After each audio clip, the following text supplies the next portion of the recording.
She pressed the coin to her lips before slipping it into her pocket. A challenge coin.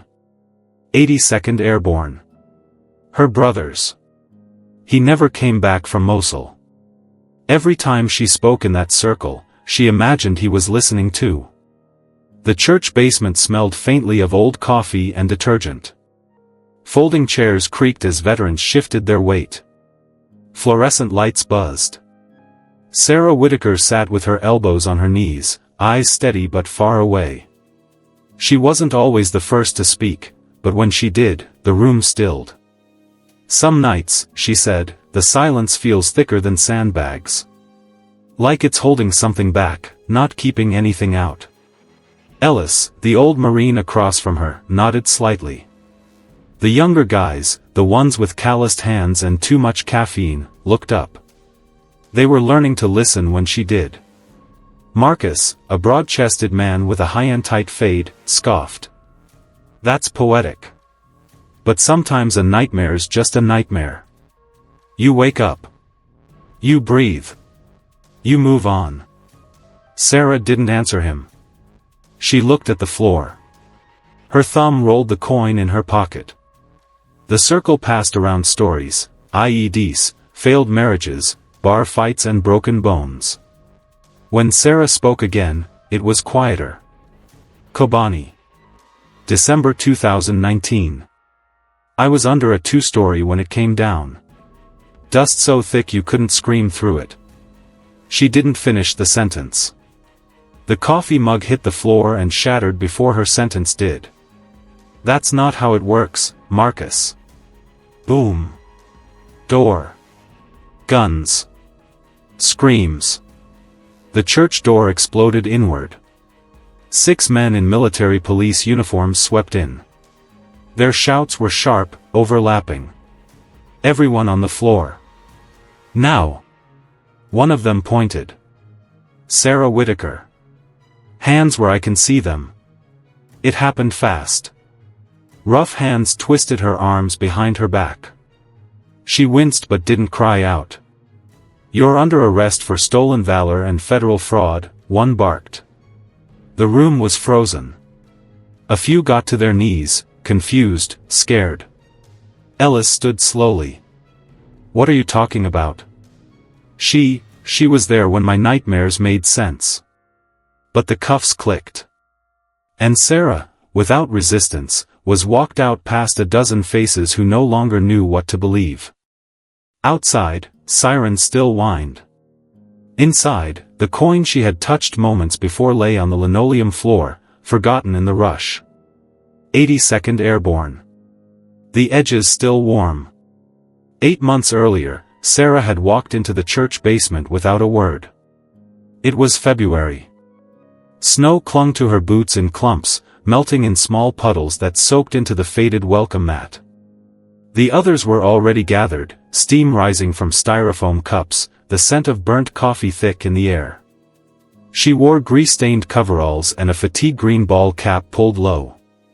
Her hair was tied back, the tail frayed and uneven like it had been trimmed with a pocket knife. No one asked her name. She didn't offer it. Just sat in the second seat from the end. The same seat she would take every week.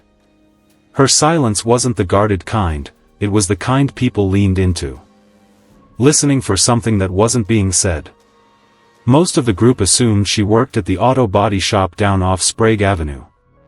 Jimmy's garage. She had the build of someone used to lifting transmissions and crawling under trucks, and her fingernails were always stained with oil, even when clean. Her voice, when it came, was low. Measured. Words chosen like bullets. It wasn't until her third visit that anyone asked why she came. You serve? Ellis asked, casual, his eyes narrowed slightly. The others had wondered too. Sarah sipped her coffee before answering. Support. Syria. That was all. Ellis nodded, like that made sense. But not everyone bought it. Marcus didn't. He had that energy some combat vets carried, always proving something, loud and fast, never quite at rest. Ranger tab tattooed down his forearm. Stories too sharp at the edges to be entirely true. That Tuesday, he'd been on a roll. Kandahar. 2013, he said. Hit a compound solo. No backup. Took out 7. Guy tried to come through the stairwell. Took him out with my elbow. A few chuckled, but Sarah didn't. Her fingers had started to tremble slightly. Not fear. Memory. That's not how it works, she said. Marcus blinked. What?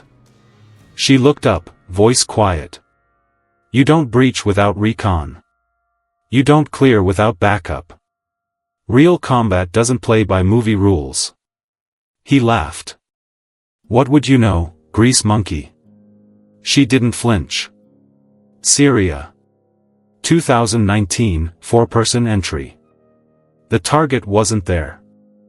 What was there, was waiting for us. Her voice caught slightly at the end, just enough that the air shifted in the room. Even the younger ones stopped fidgeting. Her hands were still shaking. Ellis leaned forward. You speak like someone who watched the door blow open first. Sarah looked at him. Said nothing. But her silence confirmed everything. After that, Marcus backed off. Quietly. And no one questioned her again. She became a fixture, 5 minutes early, every week. Same seat. Same distant calm. She offered insight only when needed. When the conversation started circling the drain, she'd pull them back with a single sentence. Could be survivor's guilt, she'd say. Or, the problem isn't memory. It's isolation. Always precise. Always right. Over time, she built quiet connections. Ellis started asking her to check on his truck, then offered her his extra set of tools. Jimmy, from the auto shop, offered to bump her to full-time. She declined. I like part-time. Leaves room for this, she said, nodding to the circle. Even Marcus came around. Quiet nods at first. Then a moment where he lingered after group, waiting while she locked up chairs. You ever see that doc about Fallujah? He asked, like a kid asking to borrow a pencil. She said no, but let him talk about it anyway. The group had started to heal, each person in small pieces, and Sarah at the center, not as a leader, but as a kind of stabilizer.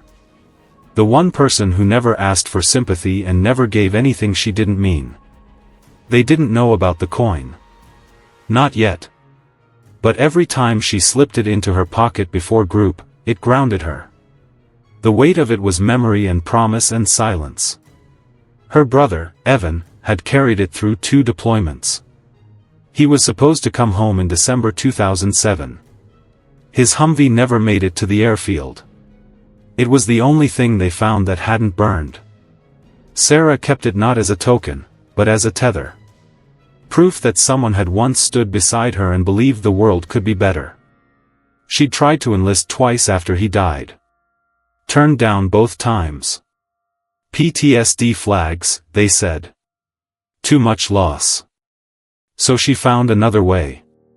Contractor work. Engine repair units. Gear testing. Then, eventually, quietly, she disappeared from public records for 18 months. Syria. Classified. Unit 77. Only 5 came back. She never spoke about that part. Not even in group. And now, 8 months after she first sat down, they were dragging her out of that basement like a criminal. Shouting stolen valor. As if silence proved guilt.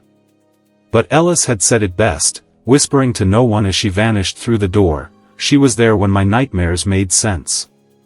The video was grainy, but the damage was clear. It showed her face in profile, jaw set, eyes unblinking, as 2 MPs slammed her against the church's brick wall. The sound of the cuffs was louder than the shouts. Someone had filmed the arrest from across the street. 22 seconds. Uploaded to Facebook by nightfall. Caption: Fake vet gets what she deserves. By morning, it had been shared 9,000 times. The comments came next. Mechanic posing as Tier 1. Typical. She probably Googled war stories and stitched them together. Why do women always gotta lie to feel important? They called her a fraud. A liar. A parasite. Someone found her old LinkedIn. Screenshotted it before it vanished. Whitaker Engine Systems. Contractor, DoD Undisclosed Division, 2018 to 2020. They twisted it. She claimed to be a SEAL. She wore medals she didn't earn. She never even deployed. Marcus went on a podcast 2 days later. Some B-list vet influencer with a mic and a grudge. Yeah, I called her out, Marcus said. Didn't add up. The way she talked? That's the thing about stolen valor, they know just enough to sound real. But not enough to pass scrutiny. What tipped you off? The host asked. Marcus grinned. She was too calm. Real war doesn't make you calm. It makes you hard. Paranoid. You think someone who went through Syria'd be sitting cross-legged in a basement talking about silence? The host nodded solemnly. You did the right thing, brother. Sarah watched it from a cot in Holding. Her face gave nothing away, but her hand shook as she turned off the screen. Jimmy from the shop didn't call. Her hours vanished from the schedule without a word. The next morning, her tires were slashed. Again. Same spot. Second time that month. She didn't report it. Didn't flinch when they brought her into interrogation either. 3 times. Different agents. Same tone. You claim to be part of a classified unit. You said, Kobani. Can you prove you were there? You've worked on military equipment. Were you cleared for that? Her answers never changed. I never claimed special forces. No. I can't prove what was never declassified. Yes. I was cleared for the work I did. The agents frowned. Scribbled. Left and returned. The file on the table thickened with every hour. But her story didn't shift. She sat through every session. Stiff-backed. Still. Her eyes always locked on theirs. They looked for cracks. There weren't any.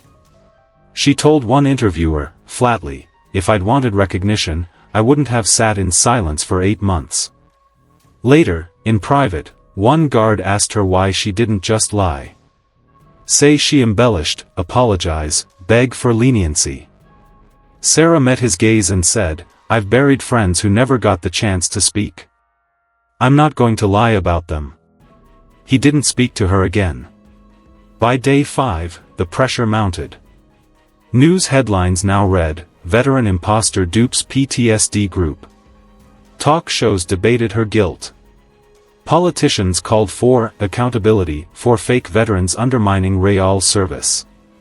No one asked the 12 veterans in that church basement what they thought. They didn't return.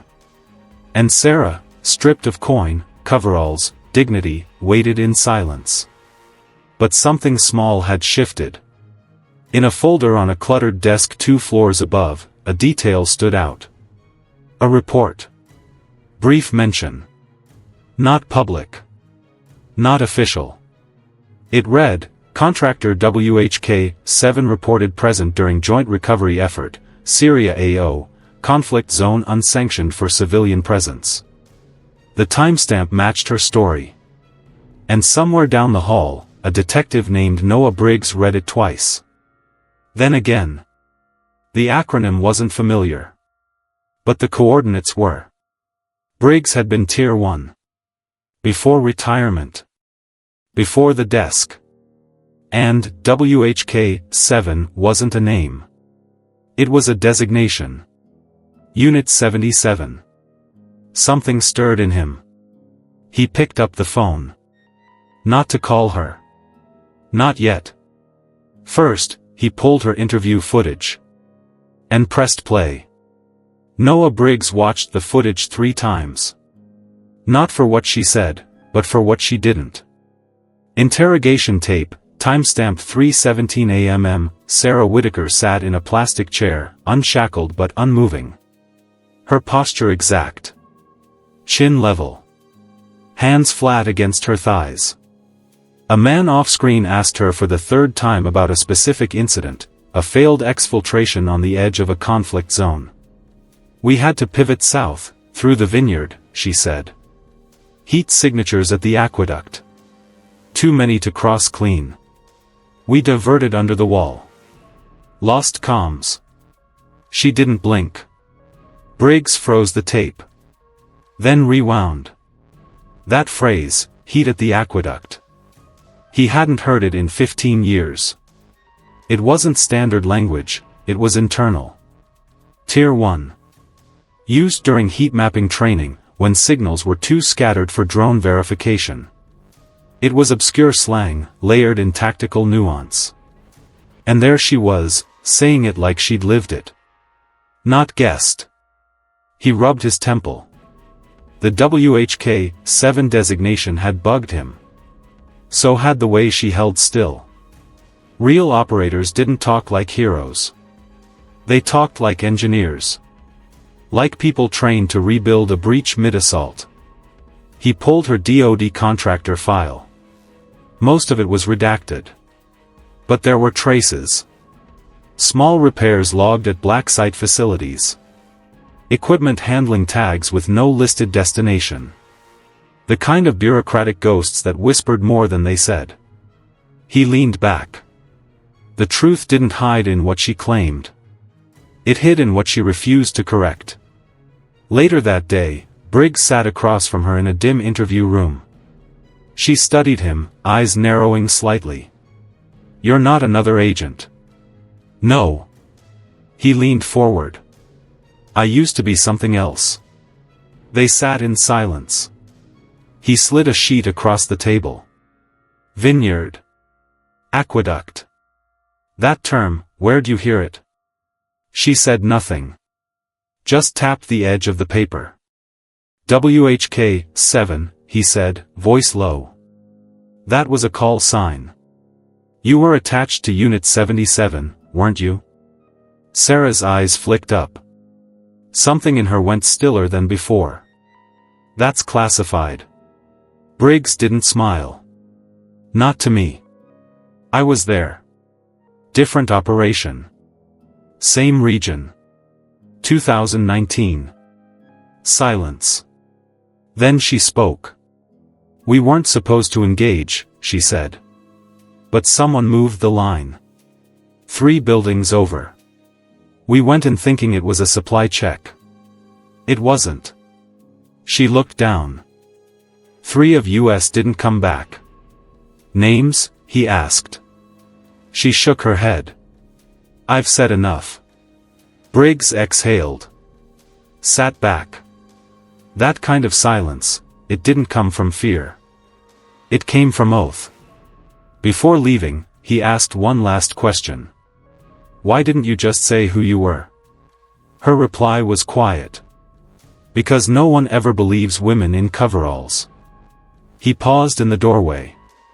That's when he noticed something small. The name embroidered faintly on her sleeve, nearly washed out, E. Whitaker. Not Sarah. Evan. The coin. It hadn't been hers. It had been her brother's. A memory of loss, not a badge of honor. Briggs left the room and made 2 calls. The first to an old contact at Fort Belvoir. The second to a woman he hadn't spoken to in years, Admiral Kate Ellison.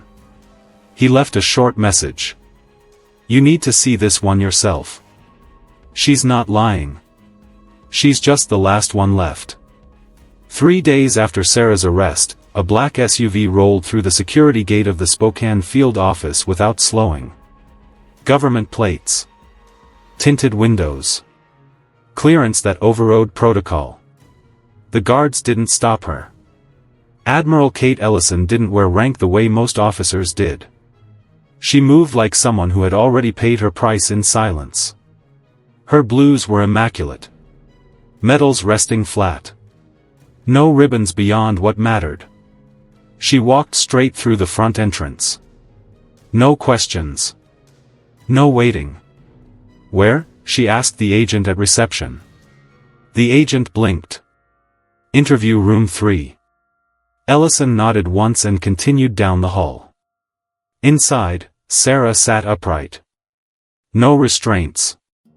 Her shoulders tense but controlled. Her palms rested on her knees, one thumb tracing an invisible edge. Not nervous. Focused. When the Admiral entered, Sarah stood. It was instinct. Respect born in old bones. They locked eyes. 10 seconds passed. Ellison closed the door behind her. The light flickered once overhead. Humming. Neither woman moved. Then, quietly, Ellison spoke. "Unit 77. Sarah's voice barely rose above a whisper. "Alpha shift. East corridor." Ellison stepped closer. Not as a superior. As a mirror. "Show me your left shoulder blade," she said. No hesitation. Sarah reached under her collar, tugging the fabric aside to reveal a faded ink imprint. Not a tattoo, burned in by sterile acid. Crude. Ugly. Permanent. 77-14 WHK. The Admiral's breath caught. She pulled a small black notebook from her inside jacket pocket. Flipped to a dog-eared page. On it, 13 names. One scratched out. The rest marked MIA or presumed Kia. Except now, one was no longer missing. "Sarah Whitaker," Ellison said. "They told me you died in Kobani." Sarah's mouth twitched slightly. "I almost did." Ellison stepped back, sat down. A pause stretched between them like an old scar. "I was your commanding officer for 12 hours, Ellison said. "Before command pulled us out." "You were the only one who filed a protest," Sarah replied. That silence held weight. "Years of it." "I remember," Ellison said. Sarah nodded once. Her throat moved but no sound came. The Admiral reached forward. Set the notebook on the table. Then slid it toward Sarah. "You're not on any official record," Ellison said. "No one in that unit was. But I've kept the names." Quietly. Sarah stared at the page. Her hand moved, tentative, until her fingers rested on her name. "I didn't come back to be remembered," she whispered. Ellison replied, "Then you came back for the right reason." A beat. "Do you want this cleared publicly?" Ellison asked. Sarah looked up. "No. No. I want my name back," she said. "Not my story. Just my name." Ellison nodded slowly. "I can do that." They stood. No salute. No handshake. Just two women, worn thin by war and bureaucracy, meeting in the quiet where memory lives. The news cycle moved on. The charges against Sarah Whitaker vanished without comment. No apology. No press conference. Just a line buried in an official memo, mistaken identity. No further action required. The story died the same way she had, on paper, clean and incomplete. But in a different part of the country, on a fogged mountain road outside Yakima, a burned-out Ford Taurus was found crumpled against the guardrail. No brake marks. No body. A wallet recovered from the scene confirmed the identity, Sarah J. Whitaker. The public funeral was small. A few veterans from the Spokane group came, uncertain. Ellis cried without wiping his face. Jimmy from the auto shop placed a wrench on the casket instead of flowers. "She never said goodbye," he muttered. But she had. Just not to them. 3 weeks later, in the pre-dawn stillness of a secured facility in Northern Virginia, a steel door opened. Fluorescent light pooled across sterile tile. From it, a figure emerged. Short hair, darker now. Civilian clothes that didn't quite fit. Sarah Whitaker stood blinking in the morning gray. Waiting for her at the edge of the lot were 12 women. Uniform but not identical. One wore a sling. Another had shrapnel scars on her neck. All of them had been presumed dead. None of them saluted. They didn't need to. They embraced. No rank. No protocol.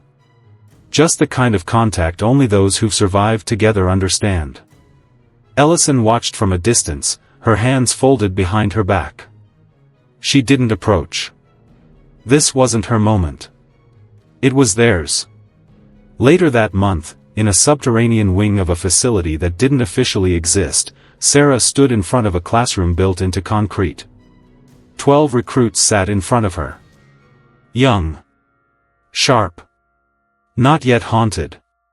One of them, a girl with tightly braided hair and fingers twitching with adrenaline, asked her the only question that mattered. "What are we really training for?" Sarah didn't smile. Didn't lecture. She walked to the center of the room. Her voice was steady. "You're not here to prove you're tough," she said. "You're here to prove you can be trusted when no one's watching." The room went still. Because it wasn't just instruction. It was a code. A voiceover begins.